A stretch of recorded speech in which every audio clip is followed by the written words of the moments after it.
Kasi boss mo siya eh. Paano ka Oo. nga naman Kasi i-assess mo yun, di ba? mananalo? Okay, marami siyang power over me. So kung i-push ko ba to this way, baka mag-clash kami.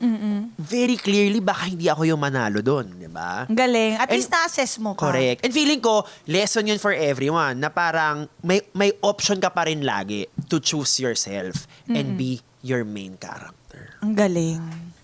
Ayan ang magandang perspective sa mga age natin ngayon actually. Yung maganda sa discussion natin, yung main character energy, dapat in moderation. Tama. Diba? For yourself, from others. Para, kasi pag lahat na lang tayo main character energy, walang mangyayari sa atin. Okay. Paano ba maging in moderation ang pagbibida-bida? So, kasi kanina nabanggit mo na feeling mo ikaw, main character, ikaw din, ako din. Paano kaya mamomoderate? Like in a healthy mode lang siya. Feeling ko kailangan mo siyang isample sa like really close friends mo muna. Yung tipong alam nila yung mga pitik mo, yung mga kulit mo, mga gigil mo. So sa kanila ka muna magpaka main character, tapos tignan mo yung i-real talk ka na parang medyo sumobra ka ng 2 minutes doon O, di ba?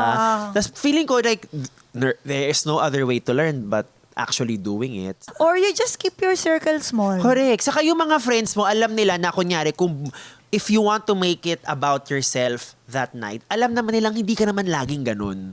'Di ba? Na parang ano lang yan, seasons lang yan. Kung airtime mo this tonight, airtime mo tonight. Pero next week, iba naman. Or Diba? meron kang ikaw nag-summon sa kanila. Correct. Na, magpapainom ako kasi malungkot ako, magkukwento ako. Oo. Kung sinong okay pumunta na makinig sa akin, mag-aatungal buong Yeah, gabi. maganda yun. May I-manage mo ganun. lang yung expectations. Tama. Diba? Libre naman yung kain so baka okay na sa kanila yun. No? Yeah.